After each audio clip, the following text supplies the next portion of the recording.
হুম, আজ তোমাদের একটা বুদ্ধির পরীক্ষা নেব।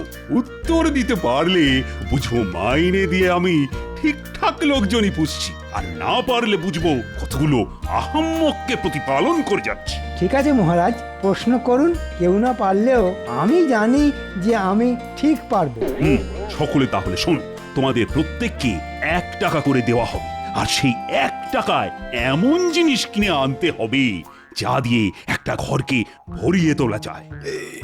এ আবার কিরকম বদখচ প্রশ্ন? হ্যাঁ, মাত্র 1 টাকা দিয়ে জিনিস কিনে ঘর ভরিয়ে তুলতে হবে?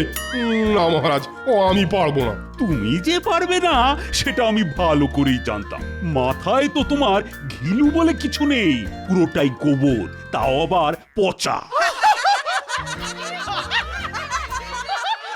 আগে আমার জ্ঞান সবটাই পুঁথি নিয়ে। তাই বুদ্ধির উত্তর দিতে তুমি পারবে না, এটাই আশা করেছিলাম। যাই হোক, জনে জনে আর পারবো না করতে হবে না, যে পারবে সেই বলো। তাহলে আমি বলি মহারাজ। তুমি তো বলবেই, তুমি হলে আমার মন্ত্রী, কত বুদ্ধি তোমার। বলো বলো, কি বলবি? মহারাজ, 1 টাকা দিয়ে ধুলো কিনবো, বুঝলেন কি না? 1 টাকায় বস্তা বস্তা ধুলো হবে, আর সেই ধুলো ঘরের মধ্যে ছড়িয়ে দিলেই ঘর ভর্তি। কি মহারাজ, ঠিক বলেছি কি না? আমার মাথায় কত বুদ্ধি। ওটা বুদ্ধি নয়, ওটা হলো দুর্বুদ্ধি, যেটা তোমার মাথায় বেশ ভালোই আছে। এ আহাম্মক, ধুলো দিয়ে ঘর ভরিয়ে দিলে সেটা কি আর ঘর থাকবে? সেটা তো তখন আস্তাকুড় হয়ে যাবে। না মানে থাক, আর কাঁদুনি গাইতে হবে না। ছি ছি ছি ছি। এই তুমি হলে আমার মন্ত্রী? আমার ভাবতেই লজ্জা হচ্ছে যে তোমার মতো একটা আকাট কিনা আমার মন্ত্রী। গোপাল, এবার তুমি বলো। আগে মহারাজ, 1 টাকা দিয়ে আমি একটা বড় দেখে মাটির প্রদীপ, তেল আর পলতে কিনে আনবো। তারপর অন্ধকার ঘরে প্রদীপ জ্বালিয়ে দিলেই প্রদীপের আলোয় সারা ঘর ভরে যাবে। এই না হলে গোপাল। জয় গোপালের জয়, জয় গোপালের বুদ্ধির জয়। শেখো শেখো মন্ত্রী, শেখো, এখনো সময় আছে। পারলে ছুতো এ নাতায় গোপালের সমালোচনা না করে ওর কাছ থেকে শেখো। না হলে যতই চেষ্টা করো না কেন, সারা জীবন বুদ্ধির খেলায় তোমায় গোপালের কাছে হেরেই যেতে হবে। কিন্তু তোমার মুখ থেকে আর একটা কথাও শুনতে চাই না। তবে একটা কথা আজ কান খুলে শুনে নাও, গোপাল যদি আমার সম্পদ হয়, তাহলে তুমি হলে আমার চলমান আপদ। যাও যাও, দূর হয়ে যাও, তোমার মুখ আর দেখতে চাই না আমি। আমাকে কি আপনি তাড়িয়ে দিচ্ছেন মহারাজ? তাড়িয়ে দিতে পারলে তো ভালোই হতো, কিন্তু কি করব বলো? বাড়িতে একটা কুকুর বেড়াল পুষলেও কেমন একটা মায়া পড়ে যায়। তাড়িয়ে দেব বললেই তো আর তাড়িয়ে দেওয়া যায় না। তাই থাকো। তবে ওপরওয়ালা যে মাথাটা তোমায় দিয়েছেন, তার মধ্যে দুর্বুদ্ধির বদলে একটু সুবুদ্ধি ভরে রাখার চেষ্টা করো। যাও, আজকের মতো রাজসভা শেষ।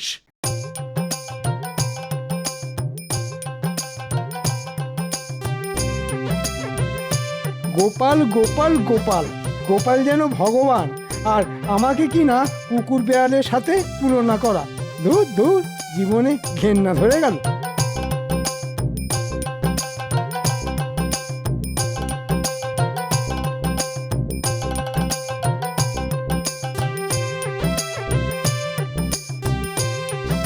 পুটিন মা, বলি ও পুটিন মা, পুটিন মা।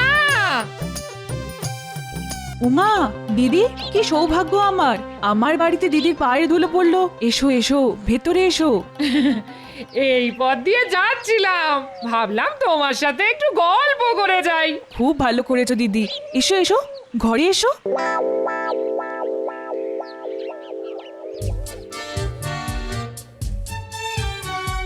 আরে কি হলো কি? রাজসভা থেকে ফিরে কখন থেকে দুটো ভাতের জন্য বসে আছি। বলি, ভাত দেবে নাকি? দিচ্ছি দিচ্ছি, আমার তো আর 10টা হাত নেই যে বলা মাত্র ভাতের থালা সামনে চলে আসবে।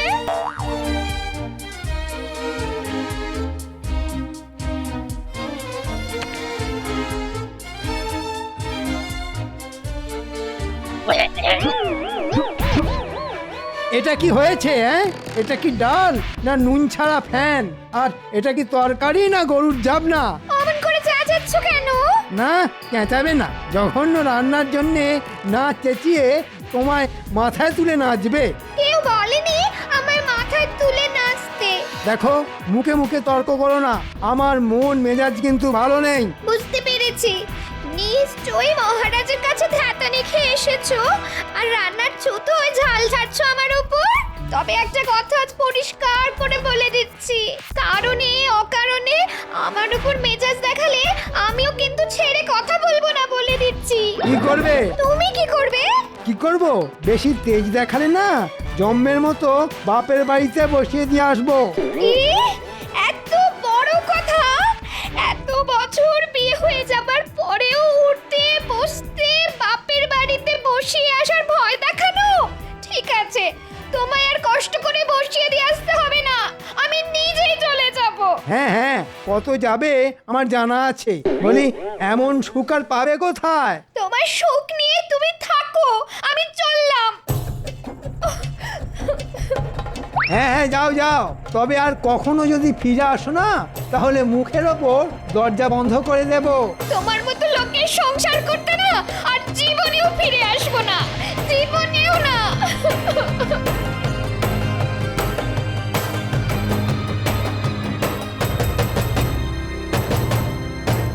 আর একটু বসলে হতো না দিদি? না রে ভাই, তোমার দাদার আবার রাজসভা থেকে ফিরে আসার সময় হলো, জানোই তো ওকে। ফিরে এসে আমায় দেখতে না পেলে আবার হইচই বাঁধিয়ে দেবে গো। তাহলে কথা দিয়ে যাও আরেকদিন আসবে। আসবো আসবো, আরেকদিন ঠিক আসবো খন।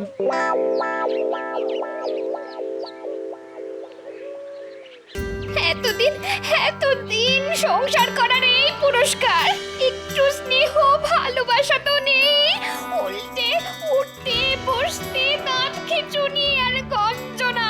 দূর দূর দূর, জীবনটা কয়লা হয়ে গেল। আরে মন্ত্রী মশাইয়ের বউ না? কি ব্যাপার দিদি, এই রোদের মধ্যে কোথায় যাচ্ছ? ঠিক আছে, না বলতে চাইলে বলো না। না না, বলবো না কেন, আমি বাপের বাড়ি যাচ্ছি। বাপের বাড়ি যাচ্ছ? ও মা, সে তো খুব ভালো কথা গো। তা পায়ে হেঁটে কেন? গরুর গাড়ি কিংবা পালকি কই? আমার এই যাওয়াটা আনন্দের যাওয়া নয় গো গোপালবু, ভাবতে পারো আমি চিরকালের মতো চলে যাচ্ছি। উমা, সে কি অলক্ষণে কথা? কেন? দিন রাত শুধু খিটখিট আর গঞ্জনা, আর সহ্য করতে না পেরে তুমি আবার এসব কথা কাউকে বলো না যেন। না না, কাক পক্ষীতেও জানতে পারবে না।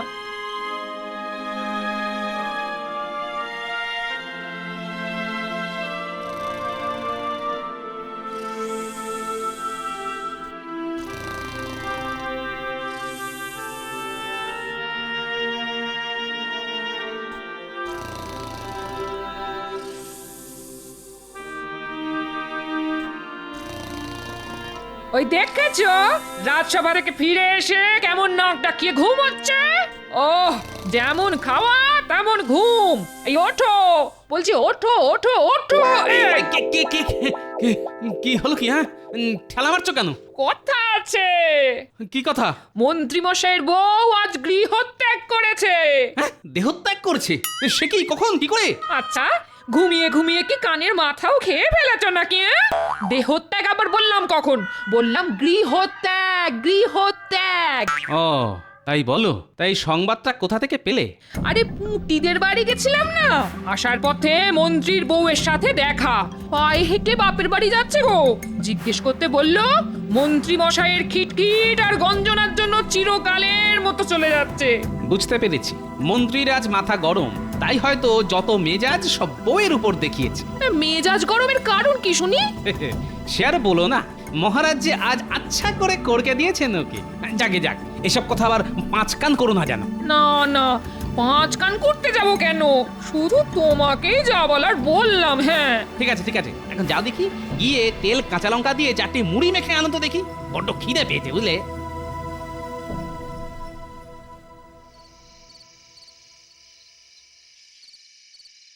ওহ, খিদের চোটে পেটের মধ্যে নাড়ি ভুঁড়ি অবধি হজম হয়ে গেল মনে হচ্ছে। সেই কখন ভাত চাপিয়ে এসেছি, যাই দেখি ফুটলো কিনা। মন্ত্রীমশাই, মন্ত্রীমশাই, গেল গেল গেল রে, সব পুড়ে গেল। কি পুড়ে গেল রে ঘটা? গিয়ে দেখলেই তো হয়। কি পুড়ে গেল মন্ত্রীমশাই? ভাত। তা আপনি হঠাৎ ভাত রাঁধতে গেলেন কেন? গিন্নিমা কোথায়? বাপের বাড়ি। কবে ফিরবেন? মনে হয় আর ফিরবে না, কারণ তেজ দেখিয়ে চলে গেছে। তবে আমিও আর যেচে ওকে ফিরিয়ে আনতে যাব না, তাতে যা হবার তা হবে। কিন্তু তাহলে আপনার রান্না বান্না করে দেবে কে? সেটাই একটা বড় সমস্যা। আমি যে ঘর কন্যার কাজ কিছুই জানি না। ভাতগুলো কিভাবে পুড়ে গেছে দেখ। তাহলে কি খাবেন? ওই মুড়ি টুড়ি চিবিয়ে থাকতে হবে।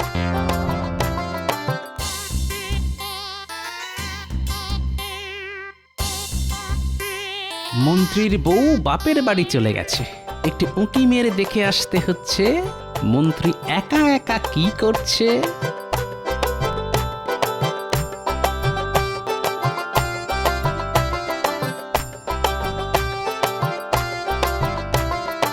আমি বলি কি, গিন্নিমা যদি সত্যি সত্যি ফিরে না আসেন তাহলে আপনি একটা বিয়ে করে ফেলুন।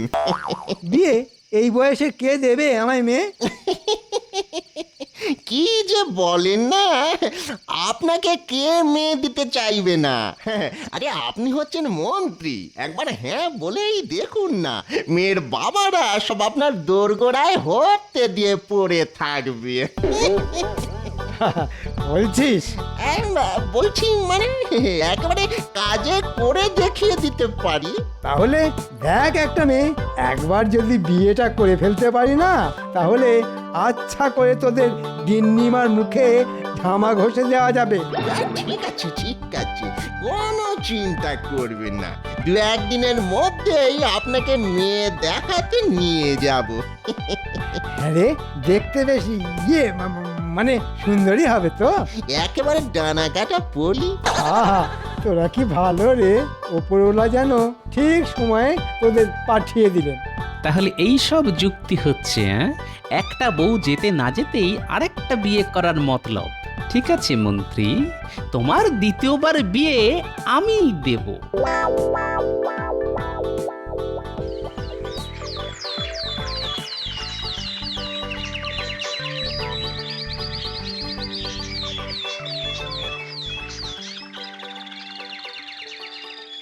আমার কি সৌভাগ্য যে আপনি আমার মেয়েকে পছন্দ করতে এসেছেন। তাড়াতাড়ি মেয়েকে দেখান।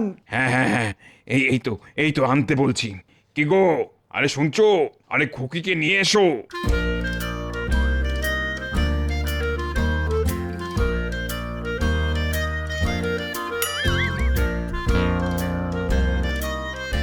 তা কেমন দেখলেন আমার মেয়েকে? দেখলাম আবার কোথায়? এমন মাথা হেঁট করে বসে থাকলে কি আর মুখ দেখা যায়? না না, এই তো মুখ তুলছে। মা, খুকি, আরে মুখটা একটু তোল মা। আরে আরে লজ্জার কি আছে? আজ বাদে কাল ইনিই তো তোর প্রতি দেবতা হবেন।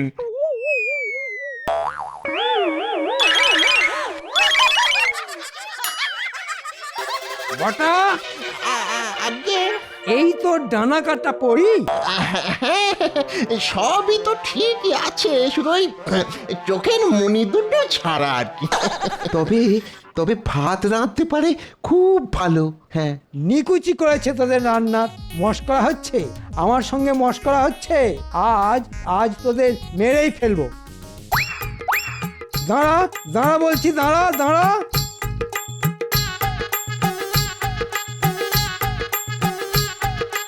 দাঁড়া দাঁড়া বলছি, দাঁড়া দাঁড়া।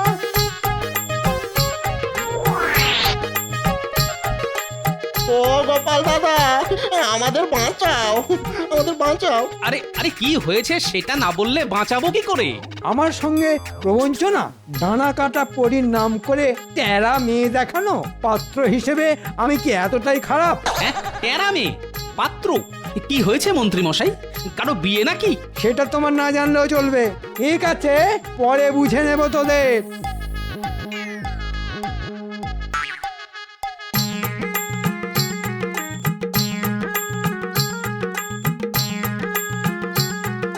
আরে বটা কি হয়েছে কি হ্যাঁ? কেন কেন তুমি জানো না? কই না তো। মন্ত্রীগিন্নি তো মন্ত্রী মশাইকে ত্যাগ দিয়ে চলে গেছে। রান্না বান্নার কেউ নেই দেখে আমরা একটা সম্বন্ধ করেছিলাম। তা মেয়ের সবই ভালো, শুধু একটু টেরা। এই যা, এই তাতেই মন্ত্রী মশাই আমাদের ওই মারতে তাড়া করলেন। বলো দেখি। ও বুঝতে পেরেছি। ঠিক আছে তোরা যা, তবে বেশ কিছুদিন আর মন্ত্রী মশাইয়ের ধারে কাছে যাস না, যা রেগে আছে।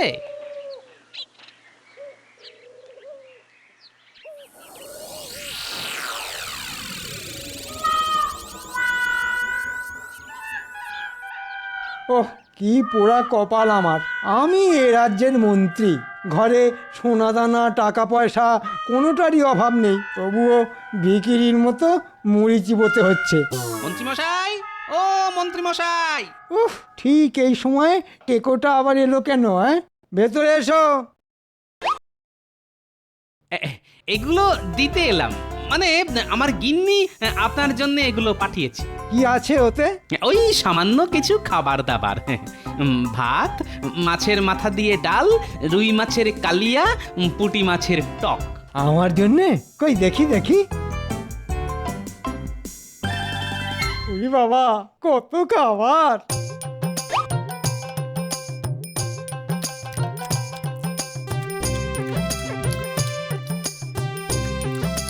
রান্না ভালো হয়েছে মন্ত্রী মশাই? ভালো, ভালো ভালো, খুব ভালো, যাকে বলে একেবারে বিশ্বের ভালো। আমার গিন্নি বলেছে যতদিন না আপনার বিয়ে হচ্ছে ততদিন এরকম খাবার আপনার জন্য পাঠিয়ে দেবে। সেটি আর হচ্ছে না।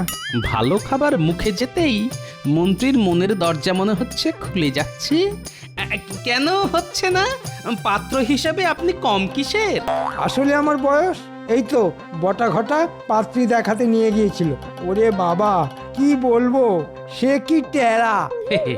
মন্ত্রী মশাই, আপনি হয়তো চিরকাল আমাকে শত্রু ভেবে এসেছেন, কিন্তু আমি বরাবরই আপনার বন্ধু।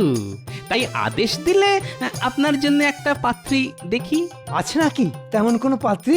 আছে মানে বুঝলেন, একটু বয়স হয়েছে বটে, তবে যেমন কাজে কর্মে তেমনি দেখতে শুনতে আপনার সঙ্গে যা মানাবে না, যাকে বলে রাজজটক। তাহলে পাত্রীর বাবার সঙ্গে কথা বলো। আগে আগে বাবা মা কেউ তো নেই, যা করার তা আমাকেই করতে হবে। এবার বলুন আপনি রাজি কিনা? এতদিন পরেও সে যখন ফিরে এলো না, তখন এ বিয়েতে আমি রাজি। তবে পরশু দিনেই খুব ভালো লগ্ন আছে, তাহলে 4 হাত এক করে দিই। আমি তাহলে আসি। ওরে বাবা, মেয়ের বিয়ে দেওয়া বলে কথা, আমার এখন কত কাজ।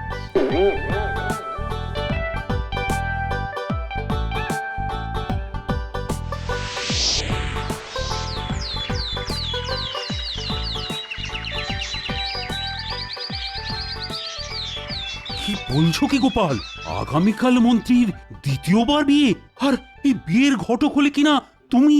শুধু ঘটকই নই মহারাজ, সেই সাথে কন্যাপক্ষ বটে, আর বিয়েটাও হচ্ছে আমার বাড়িতে। না না গোপাল, না, এ তুমি মোটেই ভালো কাজ করনি। কোথায় বুদ্ধি খাটিয়ে মন্ত্রী আর মন্ত্রীর বউয়ের মধ্যে মিলমিশ করিয়ে দেবে, তা না করে ওদের সম্পর্কটা চিরকালের মতো ভেঙে দিলে।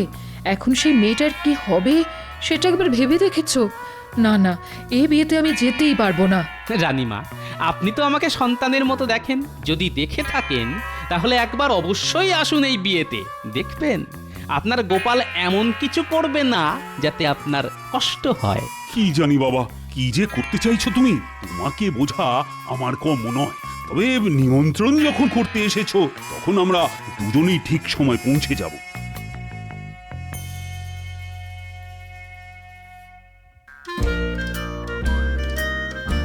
আর তো সময় নেই, এবার কন্যাকে আনা হোক। শুভ দৃষ্টির সময়ের সমাগত।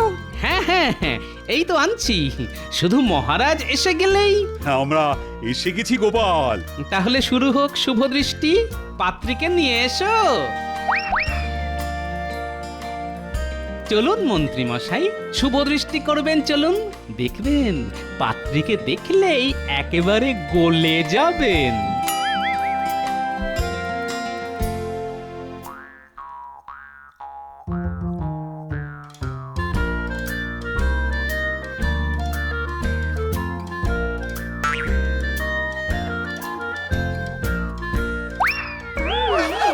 এ কি এ তো আপনার বিয়ে করা সহধর্মিনী সামান্য কটা দিন অতি সামান্য কারণে ছাড়াছাড়ি হয়েছিল, আমি আবার নতুন করে জোড়া লাগিয়ে দিলাম।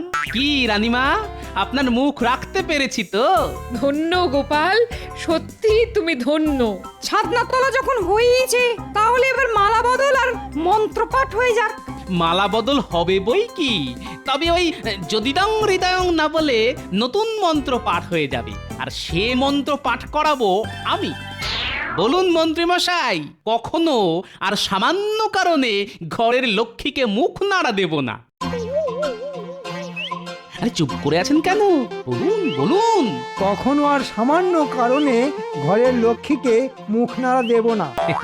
এবার আপনি বলুন মা লক্ষ্মী, বলুন রাগের মাথায় কখনো নিজের সংসার ছেড়ে যাব না। রাগের মাথায় কখনো নিজের সংসার ছেড়ে যাব না। ব্যাস, এবার সকলের সামনে বলুন আপনারা খুশি কিনা? আমরা খুব খুশি। খুব। আপনারা সকলে খুশি তো? আমরা সকলে খুশি। খুশি সকলে। কিন্তু আমি যে খুশি নই।